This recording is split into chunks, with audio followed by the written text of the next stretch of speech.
anguish and the pain and sorrow in my life. I put it through art. My man, that's so guilty. What have I become? Like, and it's always going to be life is a hustle. Do I really want to be a singer, like a full-time performer? And suddenly you're in a different country, different culture, like a shock.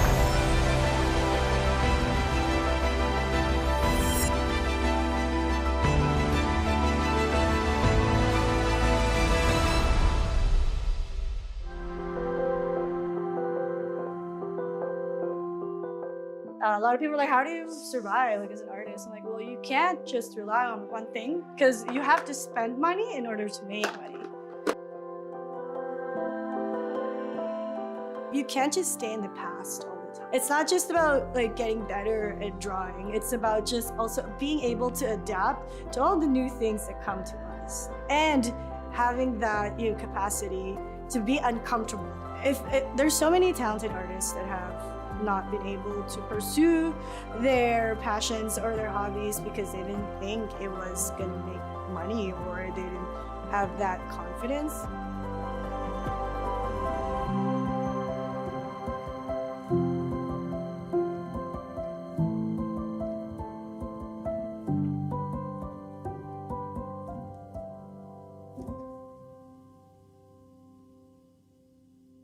Hi, my name is Gladzy and I'm an artist, an illustrator, and a cosplayer. Sometimes a drummer, on the weekends only. Okay, so I feel like art to me is an expression of your creativity using different mediums. Like other artists use music, other artists use paint, other artists use fabric. And as long as like they express their creativity and they have fun with it, and I think that's what art is for me. Doesn't have to look good, doesn't have to look bad, as long as you're having so much fun. Leave it at that. Yeah, it's an expression of your creativity as a person. So it reflects you from your inward thoughts into like your output using your hands and your other, forms of medium that you use.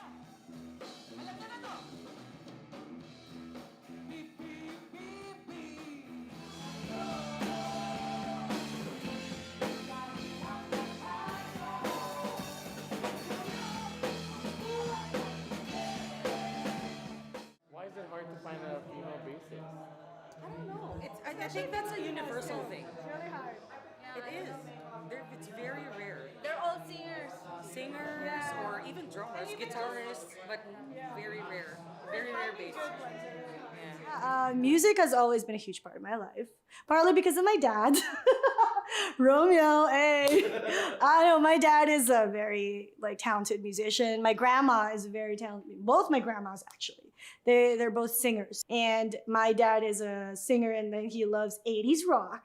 So I obviously grew up with Sweet Child, Guns N' Roses, Metallica. Imagine being like an 8-year-old and you're like listening to like hardcore rock. So that's pretty much my childhood. And whenever we'd have a birthday party, like everybody, there'd be a live band in the house. Like my dad would close the streets, and I think it's always just so fun to just be around friends and musicians, and then just rocking it, just playing music. And it kind of evolved from there to wanting to play the drums at the age of 13, and then realizing oh, maybe I'll play the marimba because, maybe I'll do that instead. And then going back to playing the drums again right now when I moved to Canada, because I was 18 and I can go to bars now. So I was like, welcome to my house. I'm a work from home artist, and I'd like to show you my space where I make all the art.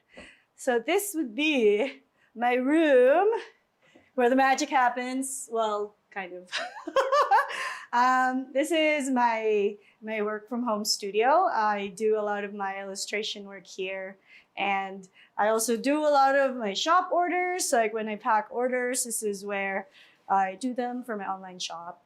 So this one, we are gonna get the order from Flareon. Again here. The internet loves stickers, so I'm just gonna keep making stickers. And usually I give a free postcard to whoever orders from me, and then they get a coupon so they can get 20% off for their next order if they come back. This client actually ordered another set of stickers, so I'm not going to seal her envelope. I'm going to go add the other. Just put it there. That is their order. When did you start like being interested in art? I started being interested as soon as I was still really young, like honestly. This is probably one of the oldest sketchbooks that I have retrieved because we moved to Canada around 2009 and left everything back home. I obviously like to draw anime. What year is this? 2004. When I was 5, like I would always draw on our photo albums. You know how you have a picture there, but then I draw like little borders around it. I'm glad this one got preserved really well. Look, I drew it on the back of a folder. I always would draw, like, I don't know, maybe I took it from my parents or I just wanted to draw on a thick piece of paper. I have like multiple branches. This is like Gladzy, and I have like so many like hobbies that just like rotate, because I always try to go back and forth, because if I keep doing one thing, like cosplay for a long time, I burn out. So I try and take a break and then go back to visual arts, like 2D art. So for that one, it's interesting. So my main job, like as an illustrator, one that brings in the big bucks, not really, I'm poor, but it's okay. No, the one that pays the rent is all of my illustration work, my character design, and pattern work, and that's all digital mediums. I try and not rely on one thing for my source of income. I guess I didn't really talk about this, but I kind of want to talk about it. Because a lot of people are like, how do you survive like as an artist? I'm like, well, you can't just rely on one thing. My shop is like a very tiny, like a portion of my source of income. It's just probably like, let's say 10%. Because you have to spend money in order to make money. But for me, for my main source of income, it's actually commissions. So a lot of people hire me to draw portraits of them and their family. So yeah, it actually started when I did this first. It was a gift for my friends who got married. So it was something that, you know what, maybe I'll give it, give my friends something memorable that's customized. And then I opened it up, like the portraits, to my social media following, and it kind of just gained traction, So yeah, sometimes you got to start with just a portfolio piece, right? Or just something you want to give out, and then like people would end up wanting it. My bulk sum of my income, if you think about it, it would start with portrait commissions, pet commissions, and then murals, the grant money, and then conventions, and then online shop. So I like 4 to 5 sources of income, because it's seasonal, right? So sometimes I don't get a lot of commissions. So if I don't, then I open myself up to other projects. Who do you think is your biggest supporter? Supporter? I would say, this is gonna sound cheesy, I say my mom. My mom, hi mom. No, seriously, honestly, I don't think I would have been able to pursue this career without my parents. They supported me since I was a little girl. Like, they would always bring me like art supplies or sketchbooks. And whenever my mom would have like an out of town work, like she would bring she would just give me napkins and I would draw on the napkin, because she doesn't have to worry about me running around like all the other crazy kids. As long as I have a pen and a paper and a notepad, I'm good. Like, I can sit still in that corner and she can do her adult job, basically. So yeah, I think my parents, also my dad, of course. Like, not just my mom, my dad too. My mom and my dad. Yeah. At the time, my mom really loves scrapbooking, so there's little stickers. I guess you can kind of see where my creativity came from. That's my dad. Look at him. The 90s hair.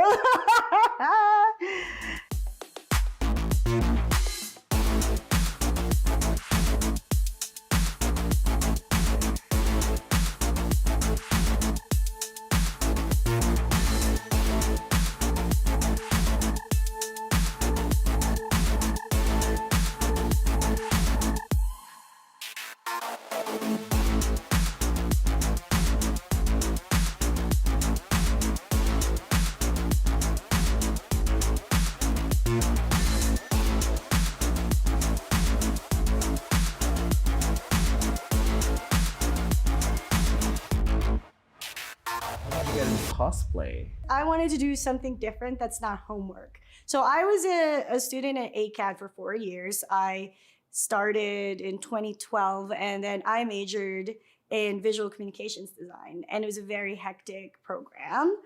So I wanted to explore something that's more like hands-on, something different. And also, like, my friends and I like going to Comic-Con, so that's when I actually first started making money. And that's when I was like, my friend was like, oh, you want to go to Japan? And I was like, what? I don't have money. And she's like, you can sell your art at Comic-Con. And so I was like, what? And so that's when it kind of began. And I cosplayed while I was selling my art. And I was like, 2012. That was like 10 years ago, my first Calgary Expo. Yes, it's Warrior Elsa. All the warrior princesses. Like, people ask me, would you make costumes for other people? I'm like, no, because it'll become a job. You know, it's like, I kind of want to leave something for myself. That's just something that I still enjoy. This is the first art book that I did, like that I made, self-published, I guess. Quick flyby. It shows the sketch process of how I develop the cosplay designs. And it also shows like detail shots of some of the designs I do for the bracers, the pauldrons, and the weapons. It also shows my painting process. And just some little mini tutorials on how I draw in Photoshop. So this is like one of the prints, the final splashes. And this is the cosplay group that we did way back in the day. It kind of jump-started my cosplay career. That's because we did this group in Vancouver in 2014. It was a long time, almost 10 years ago. The second art book came 5 years later because I have not had time to work on this.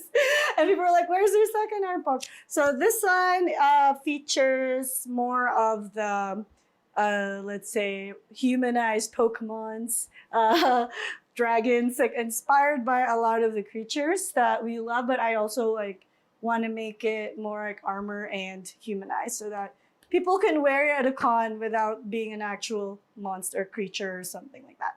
So a lot of these are cosplay designs for clients. So that's my main source of income, is designing cosplays for my clients who mostly find me on social media. And then I also do portraits for them. I help design cosplay groups as well.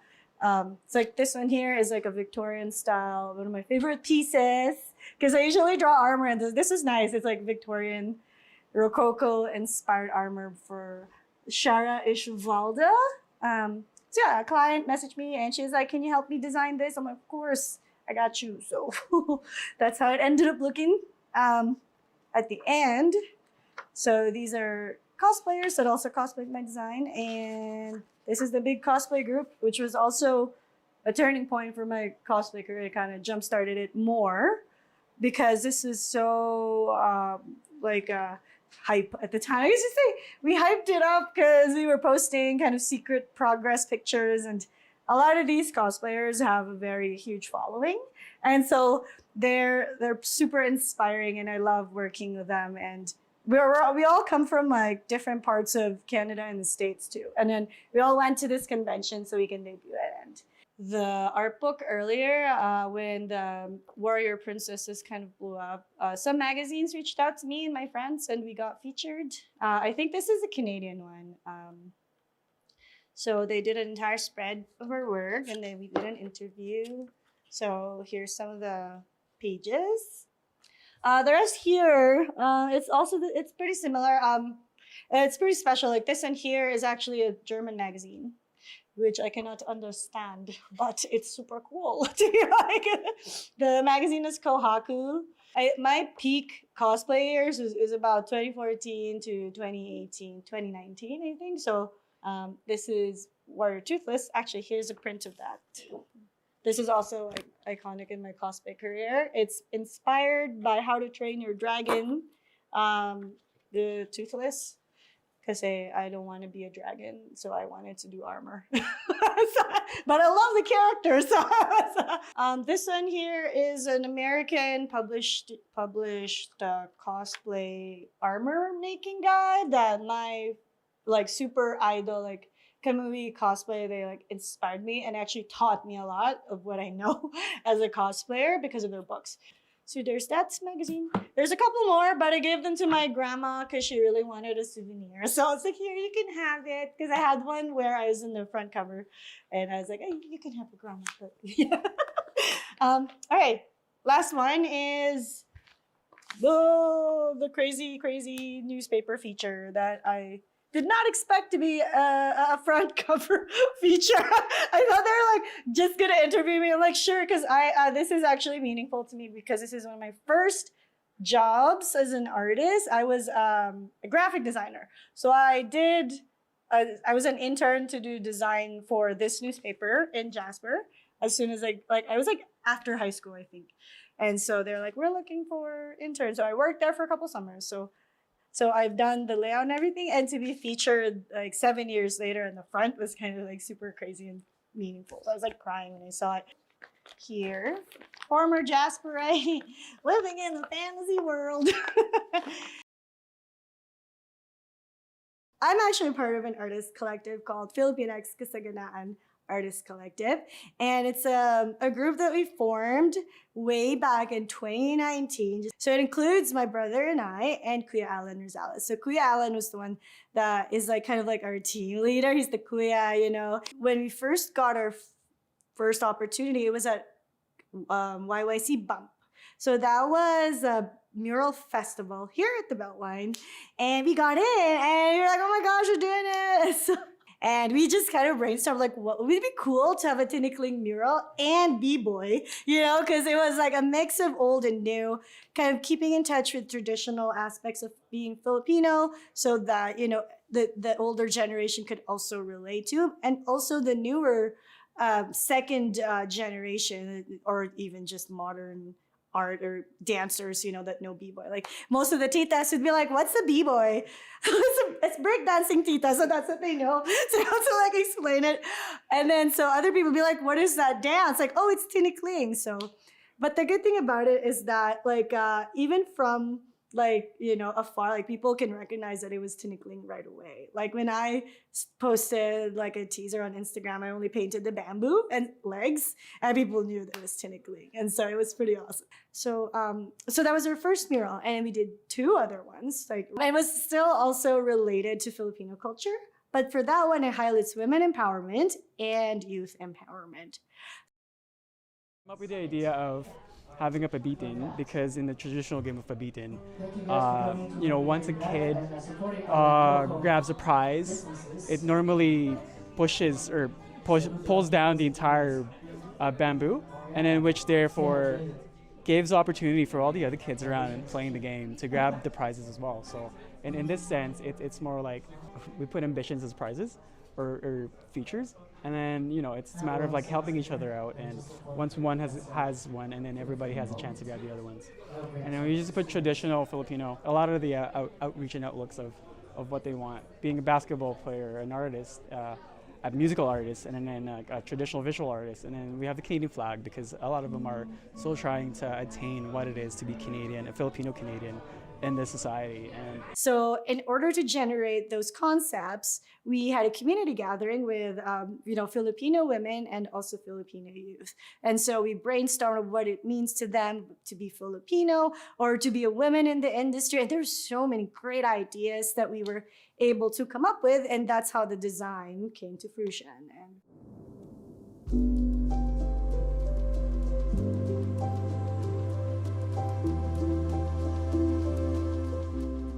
the fact that I'm here as an immigrant, like I have this honor to kind of bring in our heritage here and show it to the people who live on this land. How important do you think diversity is in art?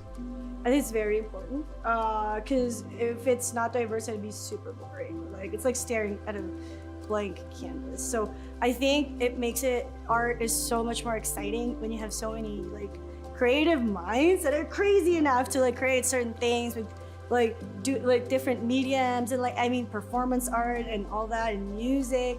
So I think having that diversity is great. Like if you have a blank canvas, you have like different textures and colors everywhere.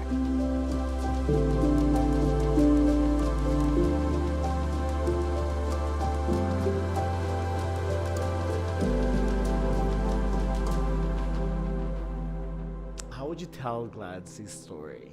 I would say it's constantly evolving. And so you have to constantly evolve. Not just, you can't just stay in the past all the time. Like, you can draw 90s art, sure, but is that gonna sell? Like, it's outdated, right? So I kind of like grow with the time period as well. It's not just about like getting better at drawing. It's about just also being able to adapt to all the new things that come to us, like, and having that, you know, capacity to be uncomfortable, because sometimes it's uncomfortable to do new things. And I guess that helped a lot with me being able to immigrate to Canada. Like, people thought I grew up here because of, you know, how we speak, and people are like, why don't you have your thick Filipino accent? I'm like, it's because I watch Nickelodeon and Disney, and I'm kidding. No, it was just one of those things. And I think because, you know, I absorb my environment and it helps shape me. So sometimes, you know, like, it's good to have your core, like actually it's a little bit of like a reminder for me, like, oh, I'm still Filipino. I can't just be, you know, like, I'm Canadian, but I still need to remind myself that I still have a heritage, like a Filipino heritage that I need to kind of revisit, like, here and there, so I just don't forget that part of me. I think for me, like, my aspiration is to just kind of help the younger artists, kind of motivate them, say, hey, you can do it. Like, you know, if you need help, I can help you. Else would be like, hey, I believe in you, you can do this, and you're worth this, means a lot already. Like, also by supporting their art, purchasing their art, or sharing their art, like, that helps out a lot. Because a lot of us have this, like, imposter syndrome where we feel like, you know, this isn't, like, I feel like I don't deserve this. But I feel like artists, like, need a little TLC. You know, it's like just having each other's back. So, Gladzy, what's the dream? The dream? I just want to retire, honestly, and go travel, draw, and like the most randomest places with my cats. Okay.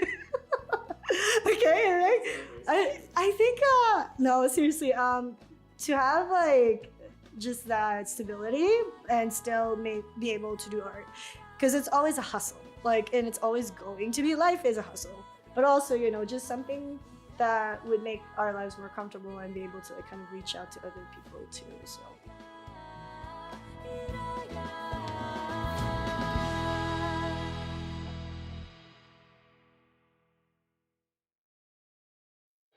Hiraya